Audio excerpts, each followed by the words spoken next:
Welcome, ladies and gentlemen, boys and girls, children of all ages. I am Sean Anderson, Most Valuable Podcast, and the upcoming segment is from our full Fast Break podcast that we recorded. And if you do want to check out that full podcast, head over to Blog Talk Radio /The Fast Break. You'll be able to find the full podcast over there.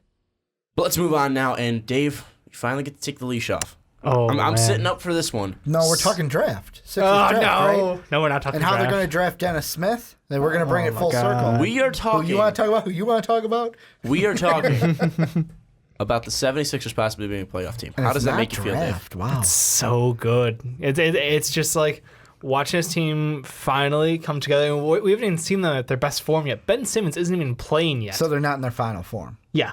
You haven't even seen them in This their final form. This is like Frieza, form 2, Well, form 1? You got to mention that. They haven't gotten rid of Ja. They haven't gotten rid of Nerlens, one of them. And they're most likely going to get rid of some of them. And they haven't been able to add the correct shooting that they want to. I mean, this is surprising. This is something else. 2017 is a hell of a year for the 76ers. And I can't smile harder. Like, this is just awesome to watch Joel Embiid go out there and prove everyone wrong. Like, you know what? 2 years of injuries after injuries, and the 76ers took this very, very interesting strategy with their team, and they're like, you know what? Restriction on everybody. Well, Dave, everybody. Let's put it on ESPN 30 for 30. Okay. What if I told you that a guy who was drafted 3 years ago and is finally coming back out of injuries would take the worst team in the NBA for about 3 years straight to currently the second best team, at least in their last 10 games in the Eastern Conference? I think you just shorten it up. What if I told you the process actually worked? Yeah, and that's just goosebumps. That's, oh my God. This is a team that just tonight, as we record this, narrowly lost to the Houston Rockets, 123-118. Still lost, though. If you can compete with the Rockets when you're playing with a non-complete roster, they held them to under 140 points too. That's true. Way better than a lot of other teams out there. Eric Gordon didn't play. It was a joke. Yeah, Ben Simmons didn't play. It was a joke. I know. I'm just saying, for the Rockets, Eric Gordon didn't play. Dude, we weren't Embiid expecting dropped Ben 32 Simmons to points. 32 points in 28 minutes. 7 boards, 4 assists, 3 steals, 2 blocks. Like, this man does it all. And the comparisons to the Dream are accurate. James Harden just dropped 51, though. Yeah. Harden dropped 51, 13, 13. He's been doing that all season. What's the story? I still look at 51 and think it's great. Yeah, no, Embiid would not guard him. Probably didn't. Although Embiid probably can guard 1 through 5. I'm just saying. He could do it if he wanted to. You see all of this and you're like, wow, why is Dave saying all this stuff? Well, it's just because we haven't talked about the Sixers. Off camera, this is all Dave talks about. Yeah. So we're just, you should see the group text topic. is nothing but me talking about Sixers games. Why do you think I put it on silent half the time? I know. I feel like I'm talking to all of them. I'm like, I don't even care if you guys read this. I just need to get it out. It's Kentucky Wildcat basketball in the process. That's yeah. all Dave has been talking really about. Bam. It's not even Kentucky Wildcats. It's just I Bam. watch them, but Bam is the focal point of the team winning. You only text about Bam. That's because he's how they win games. Yeah. And the coach understands it, but these young kids don't understand. They just want to jack up shots. Well, let's answer the real question. And why are they going to make the playoffs? That's what I want to know. Why are they going to? Because they're a better team than the Bulls. Well, okay, duh. I like how Ricky takes that personally. Well, yeah, duh. Well, he looked right at me. Well, that's because you had the Bulls at a 4 seed. No, I had him at an 8 seed.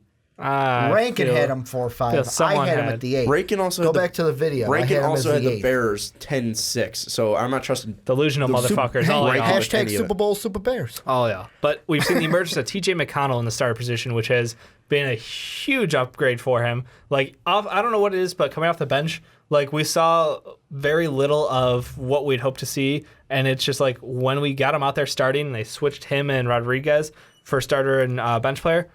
I mean, we just see a whole lot more of confidence in his play, and he seems to just have it. And this is a guy who is going to be their future backup point guard. I'm very, very much so doubting the fact that he will be their starter because they will probably get one in the draft if the Lakers do fail to get that top 3 pick. So honestly, this is a team where we see Ilyasova, who they're just giving kind of free reign to, go ahead, you just drop threes. You soak up minutes and you drop threes and you help space the floor.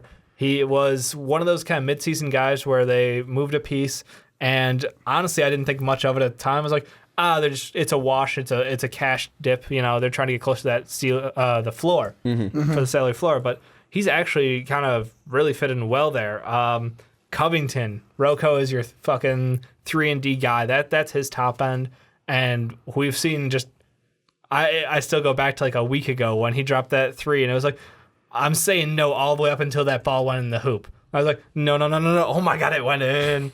And it was just watching them is super enjoyable because this is a team that we talked about a little bit earlier with the Lakers where you don't want a team to know that whatever we do, our coach wants us to lose, our organization wants us to lose. Everybody out there, like, why even try? Like, no, Joel Embiid came back. They've got Brett Brown in there who came from that great coaching tree under Pop. And we see this team forming up and becoming like a real team. And it's one of the most exciting things to watch. And oh my God, I keep going about. You guys got to say something. And the about thing this. about the Sixers right now, it's fun hearing Dave go off. I look at their schedule and they've got from now until February 6th. Yep. I'm going to say really fuck it, the 8th. They have 2 home games, and those home games are against the Kings on Monday. That's going to be interesting because it's going to be a home and away back to back. They're in Chicago on Sunday, so and we're then probably Philly not going to see Monday. And then the only other I'm sorry, we'll see John, not Joel. And the only other home game we've got is the February 8th game against the Spurs. Bulls on the road, Dallas on the road, San Antonio on the road, Miami on the road, Detroit on the road. Those are the road games. Good thing about that stretch, the only team that's really the hard team is the Spurs of those road games. Like Bulls, you can go into Chicago, probably win. Same with Dallas, same with Miami. Miami, Detroit, though, you got to watch out. That young and upstart Dion Waiters. You got to watch out for Dion, unless he's in Cleveland by that time. But like Detroit's, to me, the like second one that's hard with that. The only thing I look at with this team when it's playoff time is when's the All-Star break date? I'm sorry, I just gotta. I think it's what, it's around second? the 14th, around that. I think it's like the third. It's usually the second week of February. But the thing with how this rolls out is like if the drama that happens with my Bulls right now is continue to go on, we're not going to make the playoffs. Even though I said we could be good enough to be the 8th seed, which 17th through 19th. Right now we're still the 8th seed. I just with the Sixer team. I just don't know if they're going to be good enough to get to that 8th seed. I think that in the end, teams like the Bucks or maybe even the Pistons will just beat them out of it's entirely that 8th possible. seed. The Knicks, I think that the 76ers can jump the Knicks in a heartbeat in a couple games. The only thing is the Bucks, we got to see if they make a move by the trade deadline and they get somebody to help them get to the playoffs. The Pistons, I mean, there have been rumored the move, but it wasn't a move because Stan Van came out and said we're not trading. He quashed that one. But it's not like they're not going to make any moves. Any team can make moves by the trade deadline. I just don't think the Sixer team is going to win enough games to get to that 8th seed when you've got the Bucks, the Pistons, and then maybe the Bulls if they get their heads out of their asses. I don't think Milwaukee's going to make a move, but I think Milwaukee's going to be that team, especially because Chris Middleton is slated to come around back around early February, mid-February, and adding a player like that is going to help that team. That's huge. Upgrade over Snell. Well, he's the most underrated player in the NBA, right? That's what the comment section tells me. No, that's what delusional Buck fans tell you. But still, adding him, a player who's usually around 18-5-5 or 18-3-3, I forget exactly where he was. But he's a guy who can shoot from three, a guy that will help spread out that offense, a guy who will take pressure off Giannis and Jabari, and I think that's really going to be the push there. Dave, unfortunately, I think it's kind of what we saw with the Lakers, where it's that there's a lot of hype, there's a lot of momentum, and teams are getting afraid. But I feel like teams will be like, all right, let's just take away everyone else and look let at them their. I mean, we talked about their last. Now it'd be 14 games where they're 10-4. They beat quality people in those games. Oh, they've been fantastic. What I'm saying is, I don't think this run is sustainable because I feel like they'll be like, okay, well, we know Embiid's going to do what Embiid does. We just have to take away everybody else. Well, the thing is, they're getting good contributions. I mean, we're starting to see Luau get a little more playing time, and he just needs to up his efficiency. Gerald Henderson, surprisingly, is good coming off the bench this year. I honestly didn't expect him to be anything more than just absolute trash. There's one wild card, though, that you have not mentioned, Dave. It's who could be coming back this season. Well, the thing with Simmons is Ben fucking Simmons. If Ben Simmons plays, if he plays this season, he is and comes it's post All-Star game. He's already been practicing. It's one of those things where I say in my head, if he plays, because depending on what happens before the All-Star game, he's already practicing. No, but what I'm saying, Dave, is if this team loses games and it's like, fuck it, by the All-Star, we get to that point and it's like, fuck it, we're not going to make the playoffs. We're not risking your health when everyone else is on minutes restriction. They want to see what they got. It's one of the things where, but when he comes in this, if he can be what we expect him to be, then maybe they can make a run. But I'd still say no. They're playing Ben no matter what. Ben's not going to playing at like the day after the All-Star break. I expect Ben to be out there. They want to see what they got. And plus, if they're going to be able to say, hey, we got Embiid and Simmons, they're going to sell out. Good God. I'm going to buy tickets to fucking Philly. I'm going to fly out there. I'm going to hold you to it. Well, actually, look up. See if the Bulls and Sixers have a game coming up again in Chicago. We can totally go to that. It's Sunday. Oh, well, we missed out. But really, what I'm trying to bring up is more of you're going to add Simmons in there, and how are Simmons and Embiid going to work right away? Beautiful. But how are they going to work right away? Question Simmons gonna is have March 24th, by the way, they're again in Chicago. Are you serious? Yeah, March 24th. Are they on a back-to-back? Please tell me it's not back-to-back. No, they got the day off. Okay, good. So we will see Joel then. We're buying tickets. Yeah, that's going down. I'm not kidding. Yep. That's after they play the Thunder on that Wednesday. That's fine. As long as they got a day break. But what I'm trying to say is that I don't know how Ben's going to work right away in the NBA. How him and Embiid are going to work right away in the NBA. I'm buying the off-season hype for him, and I say this because. Look, we talked about all this stuff. Like, you know how in the offseason everybody puts on 10 pounds of muscle? Dave, if I said Embiid sponsoring a shit-smelling soap, you'd buy it in a heartbeat. Maybe. You're buying anything. No, don't maybe this shit. You would. Look, I'm buying into the hype, and there's a reason behind it. Is because nothing but success. Like, this is the new direction of this organization, and I absolutely love it. The only question is now, We've killed it to death with the, are we going to move Ja? Are we going to move Noel? We're going to keep them both. What are we going to do? And I think what are we going to do? Exactly. And I think that Ja is going to be a good player for some other team. I think he's going to be a good contributor somewhere else. So you have to wonder what kind of value they can get back for him at this point in the season. And then I really can't wait to see the lineup with Embiid, Noel, Simmons out there at the same time.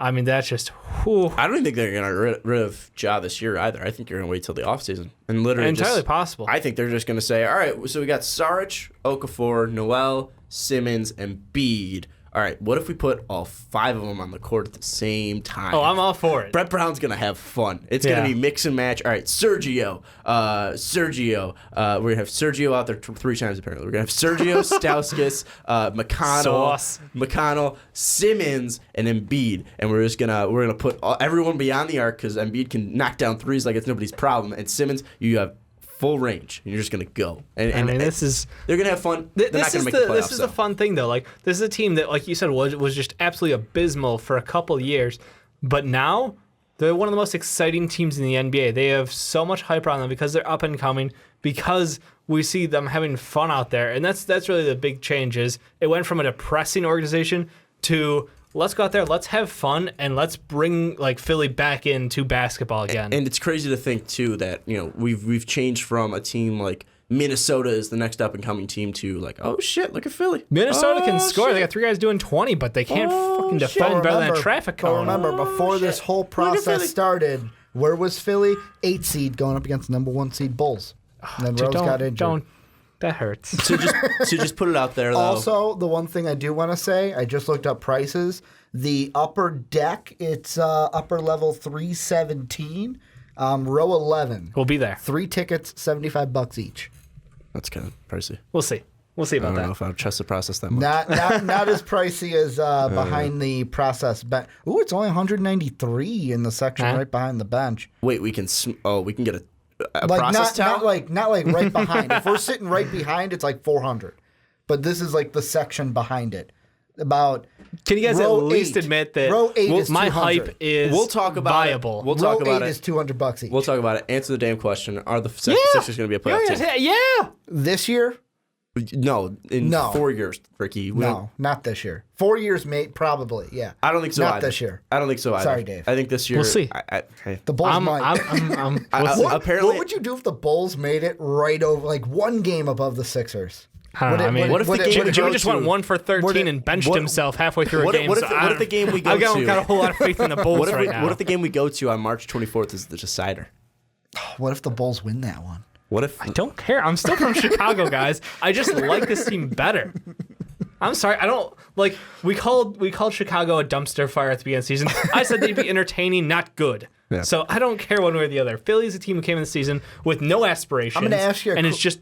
I'm going to ask you a question, but I'm going to save it for off camera because I want you to cry. Anyways, Say the word injury, I will just chop you in the throat. I don't think the 76ers are going to make it this year. I know. Would you kill yourself though if No. if he got injured the day you went? Nope. The only game Dave goes to. Nope. Okay. Anyways, I don't think the 76ers are going to make it. I think the Bucks with a healthy Chris Middleton will make it in there. And Dave, the process will have to wait one more year, but Bucks they are are spooky. close. Yeah, nobody's getting processed They this are year. close. And God, you're processed, bringing up right? r/NBA there with the spooky Milwaukee Bucks. But that's going to wrap up this Fast Break podcast. You're asking, why are you wearing a Denver Nuggets hat, Sean? That's because I went on 47, the hat shop that makes these hats, and they give us they send you a mystery team hat, and the Denver Nuggets was my team. So I'm not a Nuggets fan, and my process or my fandom. You still have not chosen a fandom? No, my fandom's still up in the air. So We'll auction it off one of these we'll days. auction it off one way. So I still don't have a fandom, but it's a nice retro Nuggets hat. But anyways, for Ricky Widmer, for Dave Oster, that is going to wrap up the Fast Break podcast. Thank you so much if you're listening on YouTube. Don't forget that hit that like button and that subscribe button. If you download us on Blog Talk Radio, thank you so much for downloading us. We appreciate it so much. Also, don't forget to check out all of our social media stuff. But again, for Dave Oster, Ricky Widmer, I'm Sean Anderson. We will see you next time. Believe in the process. Thank you. Oh, shit. It's just one of our videos scared me a little bit. Don't forget to check out that one. And also don't forget to check out patreon.com/mostvaluablepodcast. But thank you so much for watching. We'll see you next time.